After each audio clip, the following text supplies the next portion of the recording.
This is the concept analysis of resilience presented by Evan Earl, Jade Buchanan, and Jennifer Middleton. So the first thing we're going to discuss is the background behind resilience. Resilience was kind of recognized as far back as the early 1900s, but it wasn't studied. It didn't have any notoriety.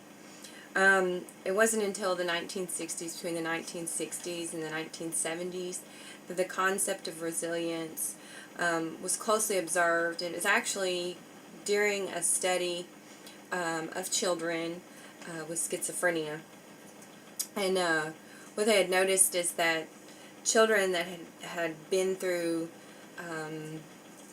adverse situations were able to bounce back quicker and recuperate quicker than the children who had not been through an adversity throughout their life. So that's when they first noticed and paid attention to the concept of resilience. This is significant to pretty much everyone, in the fact that if resilience can be learned and is a learned behavior, then anyone can benefit from it. And we'll go into more about what I mean by benefit from resilience. Resilience is more or less defined as any situation that allows for rapid recovery, recuperation, adjustment, whatever you want to call it, from a challenging event. Usually it's a devastating event, something, a situation that's pretty bad. So we all know that, life throws us challenges, and they're good and they're bad ones, and, how we react to them and how quickly we bounce back shows our resilience. So,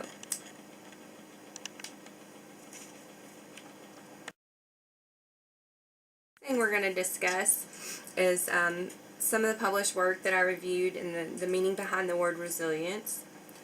I reviewed several articles, and of course I found the common thread of resilience meaning pretty much the same thing, and that's just the ability to conquer adversity of any kind.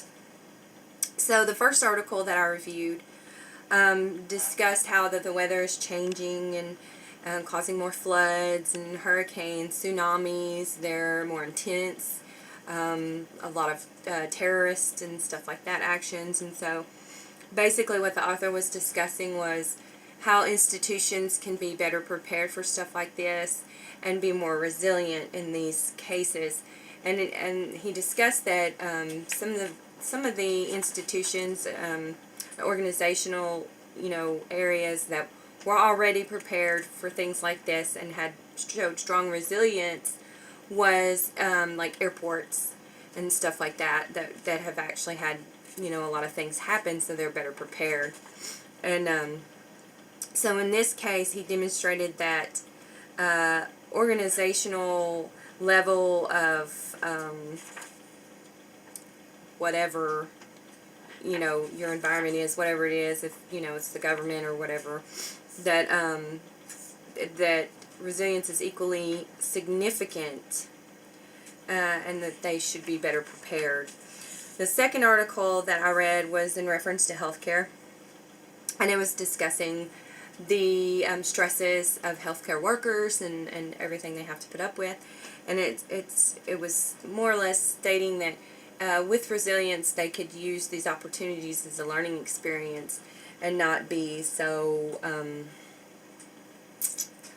worn down or burnt out due to these circumstances. A lot of it causes depression, stuff like that. So what the author was saying is that if resilience could be taught in a class setting, it could be for students, it could be for employees, employers, everyone could benefit from this, then that needs to be implicated and put into motion. The third article discussed more about aging and how aging is seen as a negative thing. So if it was seen more positively and people had more resilience, then people could live longer, fuller lives and be happier, because along with resilience comes happiness, self-content, stuff like that.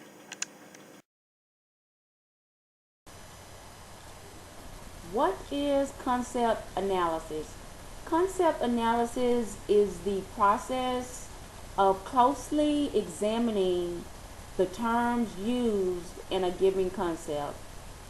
The overall purpose of concept analysis is to create a clear definition of a given concept. Possible reasons to perform concept analysis are to contrast or differentiate closely related concepts. Another reason to perform a concept analysis is to accurately define a single concept. Utilization of concept analysis.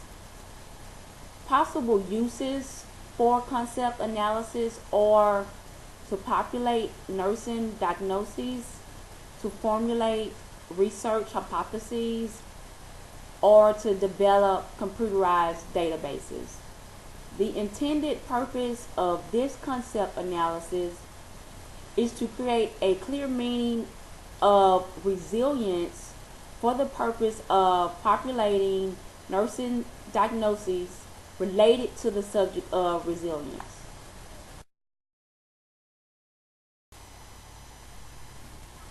Let's discuss the definitions of resilience. The word resilience originated from the Latin word resiliens, which means to spring back or to rebound. Resilience is also defined as the ability to become strong, healthy, or successful after something bad has happened. Another definition of resilience is a process involving the ability to recover or bounce back. Yet another definition of resilience is the ability to recover on 3 interconnected levels. These 3 levels are the individual level, the team level, and the community level. Defining attributes of resilience. Resilience is a continuous process because resilience can change over time. B, the ability to recover from an unfavorable event. And C, the subject. The subject can be an individual, a group, or an entire community. Okay, now we've heard about the background, the history. We've even talked about the defining characteristics or attributes of resilience. When I first thought of resilience as our topic, I thought of a rubber band or rubber, more of an inanimate object, but we've defined it more as an individual community. So we're going to go away from the idea of inanimate or elasticity to define as a continuous process that people or communities go through, and hopefully defined as a rebound or recovering to the state they were beforehand.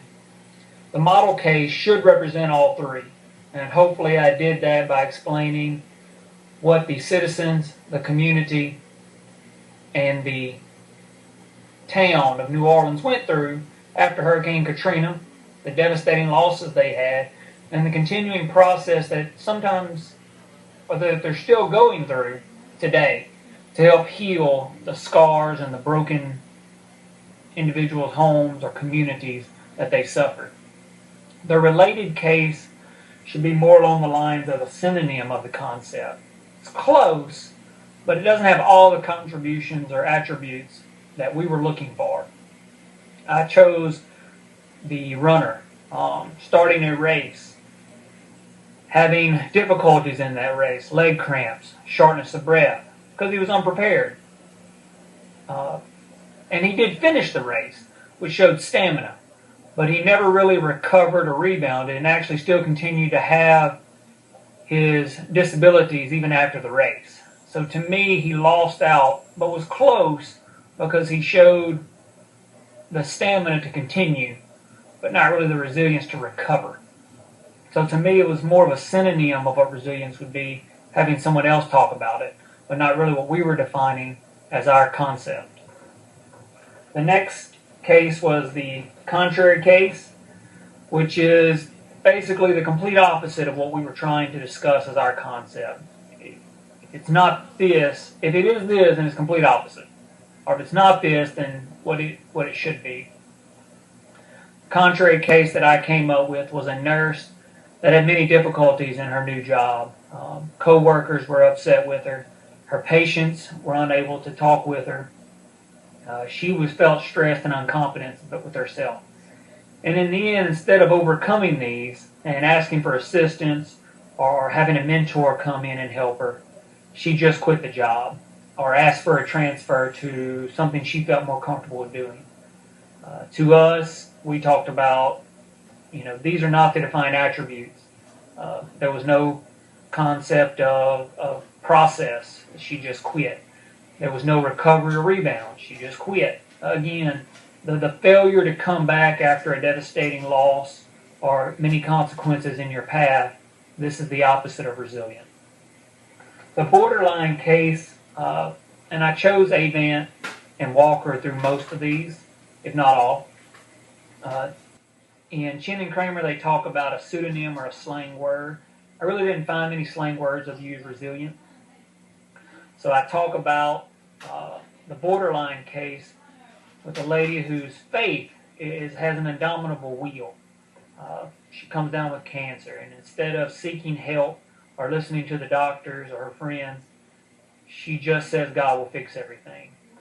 And she just keeps believing this. Even after her health continues to fail, she still believes.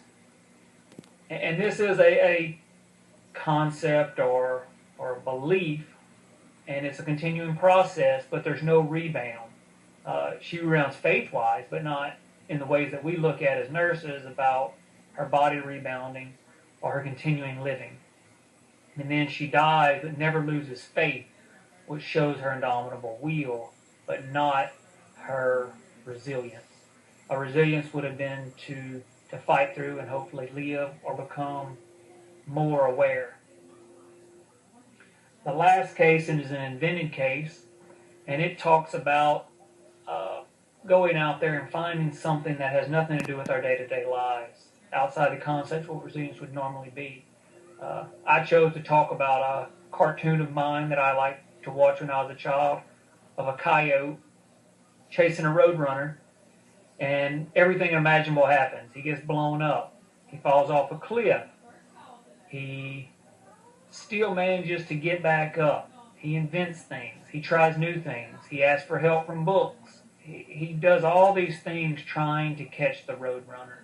And every time he just pops back and is found again, no injuries, never harmed, and always having that outward look of positive that he's going to catch the roadrunner one day. To me, this is a great case of resilience where we're not talking about death or diseases or something that has an emotional response that sometimes can strew our idea of what resilience may be. I hope these cases help demonstrate the defined attributes and show what we were looking for in creating this concept. Okay, the next thing I'm going to discuss is antecedent, and basically it just means what precedes the situation, which in this case resilience, what precedes resilience.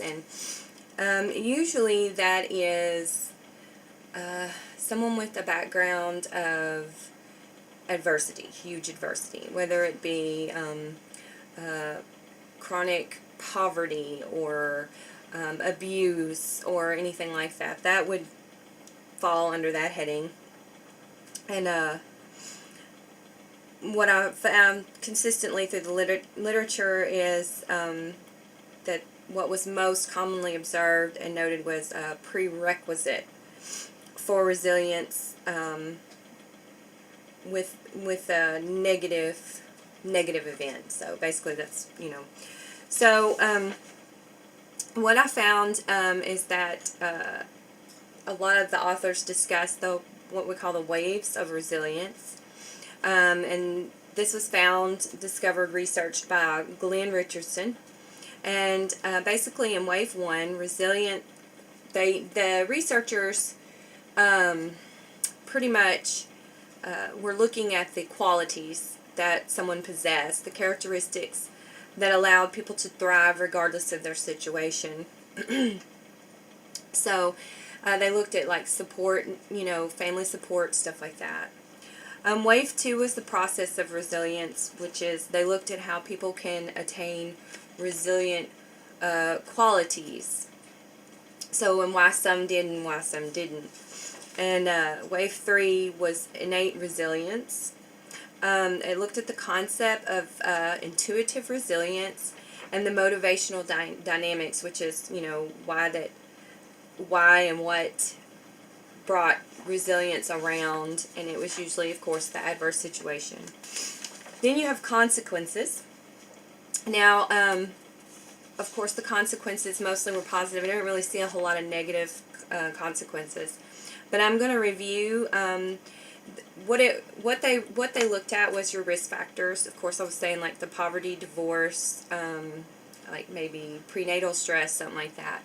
And then what they moved forward to look at were the 15 protective factors, and these are factors that they came out with that contribute to resilience, or your effects of resilience. Of course, good-natured, free of distressing habits, autonomy, advanced self-help skills, adequate communication skills, the desire for self-improvement. All of these there's 15 of them, and they're all very, very positive things. And they also noted that people were happier, and they were more positive and optimistic. And so I see these as positive things. So I didn't really see anything negative.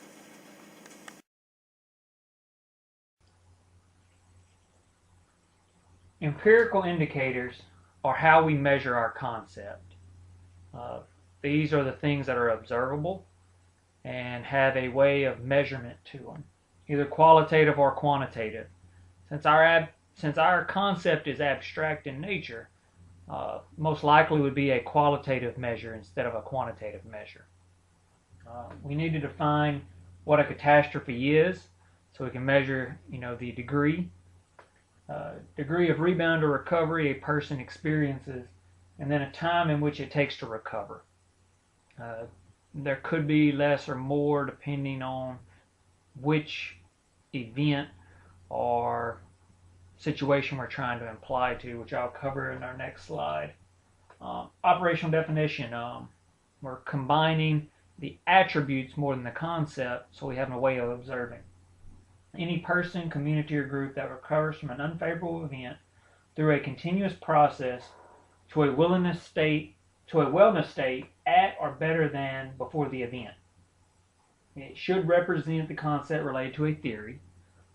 Whichever theory we're applying our concept to, they should interrelate and be closely tied together. They should be observable and measurable. We could actually go a little bit further with the operation and give a time limit, but depending on the event, it would determine the length of time we would expect someone to recover. If someone has heart surgery, I wouldn't expect them, or a heart attack, I wouldn't expect them to recover the next day. It would determine on the event and how severe the person was injured or suffered through the event.